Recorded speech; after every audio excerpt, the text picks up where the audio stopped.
2025-2026-cı il futbol mövsümünün yekunları ilə bağlı sujetlərimizi Premier Liqamızla bitiririk. Azərbaycan Premier Liqasının yekunlarına dair 2 sujet təqdim edəcəyik. İlk olaraq çempionatı ikinci altılıqda 7-12-ci yerlərdə bitirən komandalar haqqında.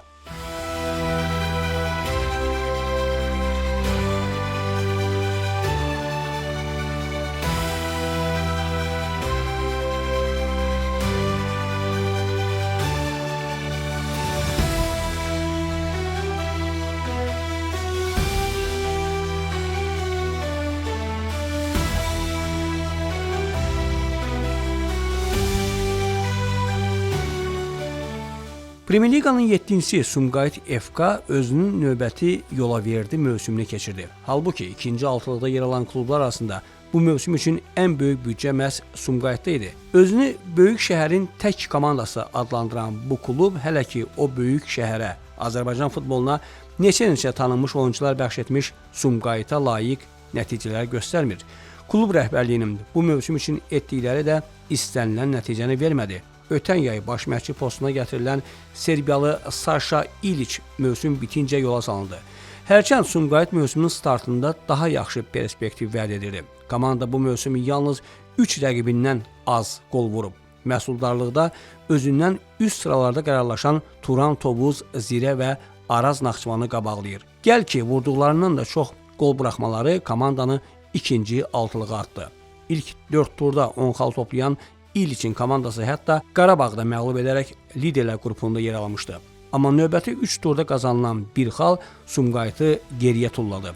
Bundan sonra komanda enişli, yoxuşlu qrafik çizməyə başladı.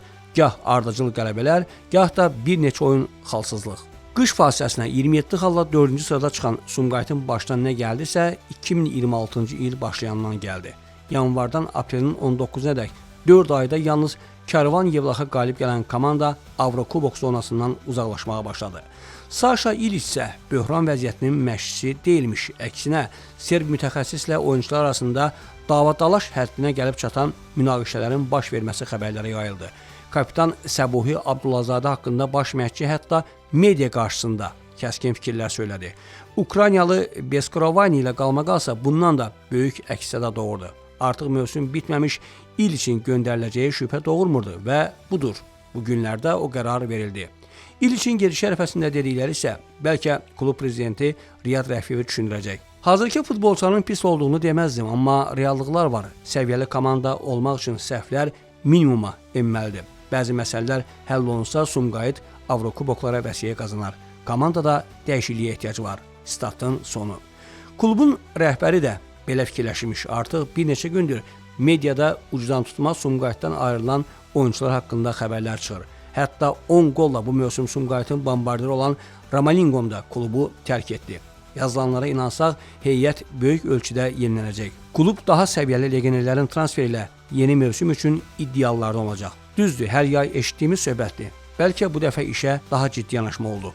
Şamaxın mövsümü 8-ci yerdə bitirdi, amma çətin ki buna görə qədim Şirvanşah yurdunda kimsə narahat olsun. Komandanın hədəfi əvvəldən liqada qalmaq idi, bunu da bacardılar. Necə deyərlər, Şamaxının öz dünyası var. Çətin şərtlər altında işləməyə adətkar olan Ayxan Abbasov büdcəsinə görə 12 klub arasında Karvan Yevlaxla yanaşı ən kasıb komandalardan olan Şamaxının çulunu sudan quru çıxardı. Sadəcə bu klubda öz gələcəyini, məşqçi kimi perspektivini görmədiyi üçün mövsüm bitincə Şamaxıdan ayrılmağa qərar verdi. Hər bir məşqçi normal büdcəsi, ciddi hədəfləri olan klubda işləmək istəyər. Görünür, Şamaxının yeni mövsümdə də məqsədi liqada qalmaq olacağından Ayxan Abbasov burada qalmağa tutarlı bir səbəb görməyib. Şamaxının heyətində Kərim Rossi oyunu ilə diqqət çəkdi. İsveçrəli hücumçu liqada 10 qolla klubun ən məhsuldar oyuncusu oldu. Bir yerdə qərar tutmayan Rossi artıq Şamaxı ilə vidalaşıb və gedən təkcə o deyil. Bugün olan məlumata görə artıq müqavilə müddəti başa çatan 9 oyuncu Şamaxıdan ayrılıb. Onların sırasında Neftçi ilə 3 illik müqavilə bağlayan Rüfət Abbasov da var. 21 yaşlı müdafiəçi Şamaxının heyətində bu mövsüm bütün oyunlarda meydana çıxıb və komandanın ən yaxşılarından biri olub.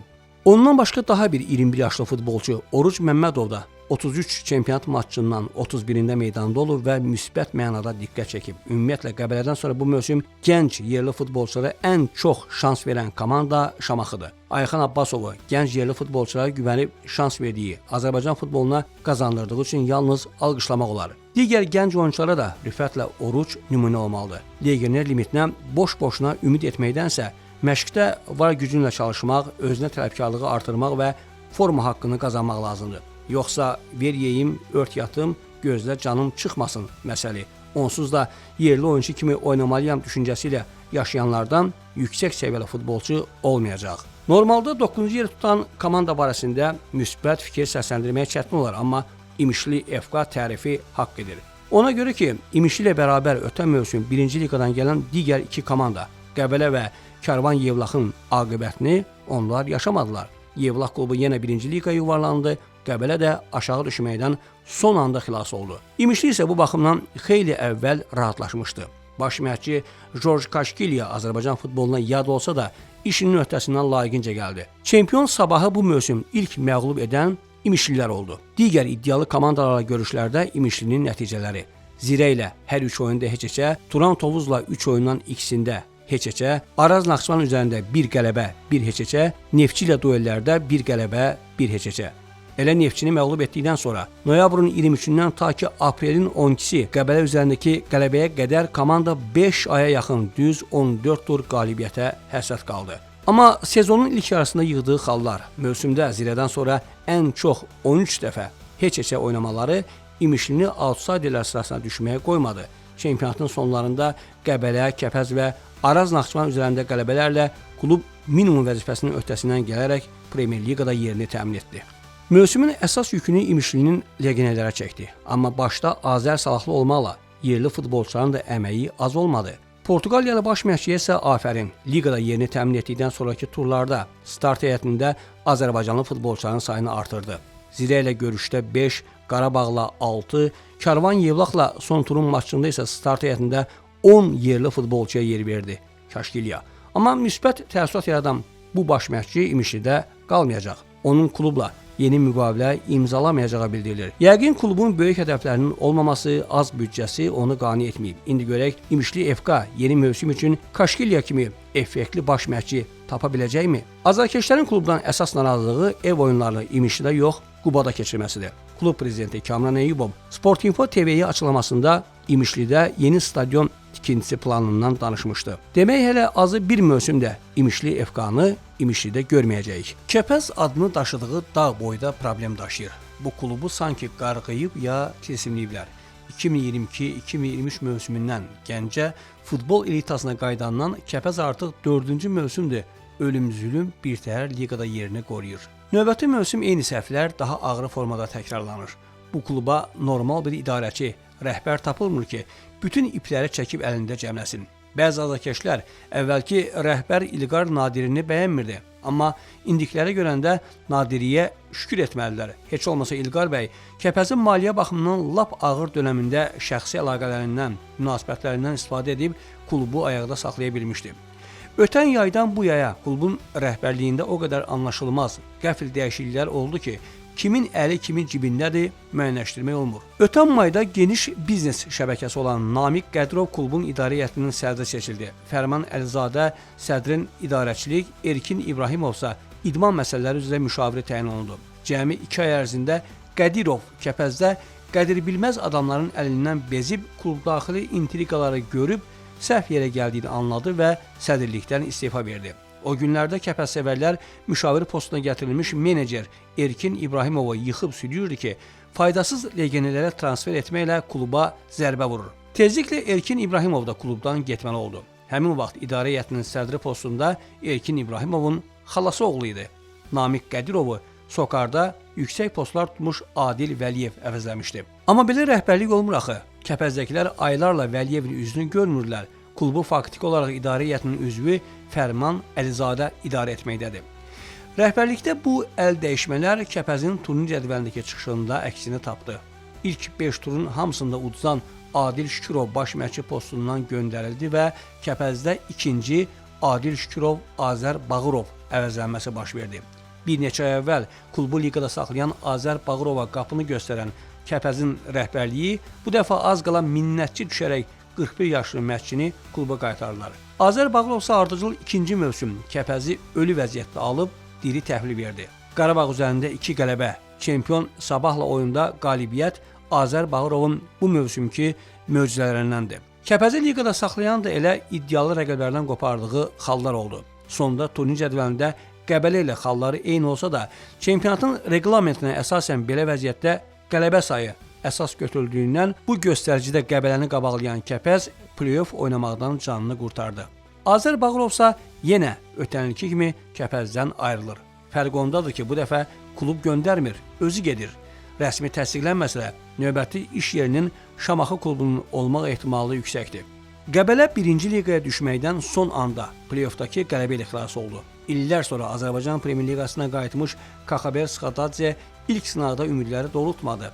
Büdcəsi çox milyonlu legionerləri keyfiyyətli olan o vaxtki Inter Bakı ilə çempionluq qazanan gürcü mütəxəssis Azər Bağırov, Ayxan Abbasov, Tərlan Əhmədov kimi çətin günün məşqçisi deyil. 1-ci liqada bir nəfəsə çempionluq qazanmaq olar, amma rəqabətin hər il artdığı Premyer Liqada baş çıxarmaq görünür Kakha üçün artıq çətindir.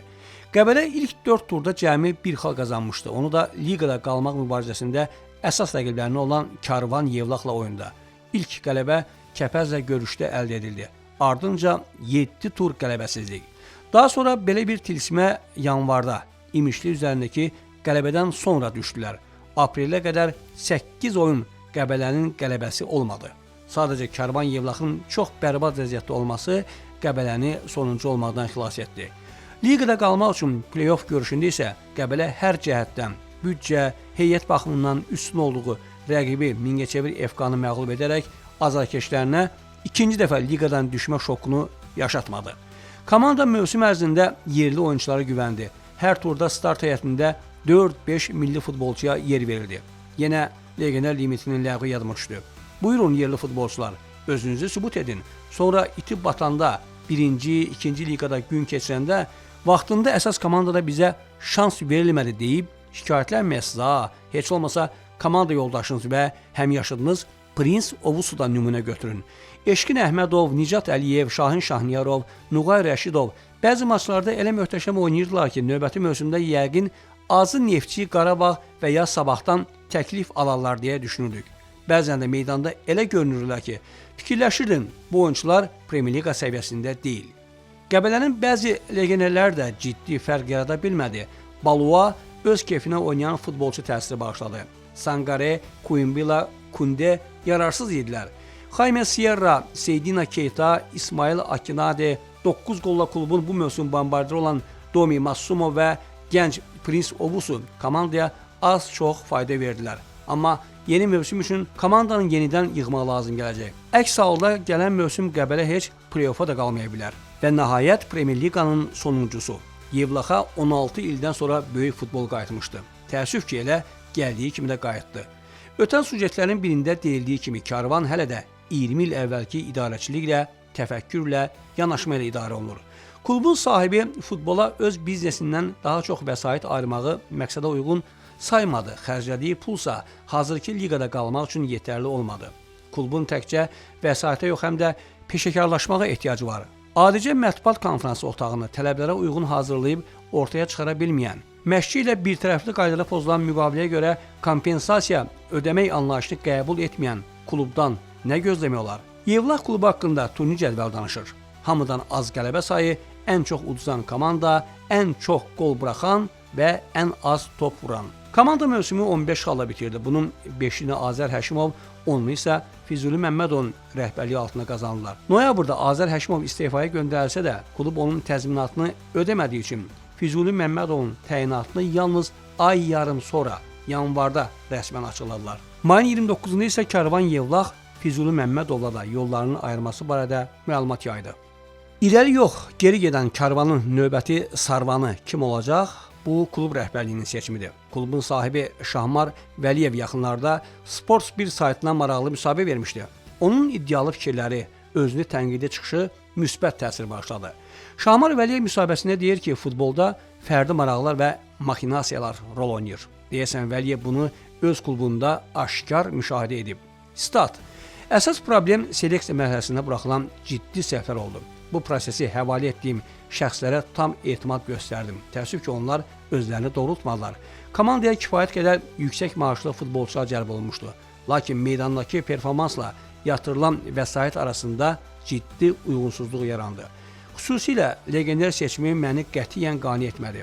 Bu sahədə demək olar ki, sıfıra yaxın effektivlik gördüm. Nəticə olaraq bu vəziyyət bizim üçün ciddi dərs oldu. Artıq seleksiya siyasətinə daha sərt nəzarət ediləcək. Qərarlar daha peşəkar və şəffaf əsaslarla veriləcək. Statın sonu. Kərvan Yevlax ölkənin futbol elitasını tərk etdi. Fəaliyyətini dayandıracaq və ya iddiasız olacaqmı düşünən Yevlaxlı azarkeşlərə isə məncə Şahmar Vəliyevin bu açıqlaması təsəlli ola bilər. Kərvan Yevlax bir günlük layihə deyil ki, bir liqadan düşməklə dağılsın. Biz geri çəkilən yox, daha da güclənərək qayıdan tərəf olacaq. Şahmar Vəliyevin bu sözlərini yadda saxlayaq. Növbəti sujetdə mövsümün çempionu, medalçıları, bir sözlə ilk altılıqdakı komandalar haqqında danışacağıq. İlkin Fikrətoğlu, xüsusi olaraq Sport Info TV üçün.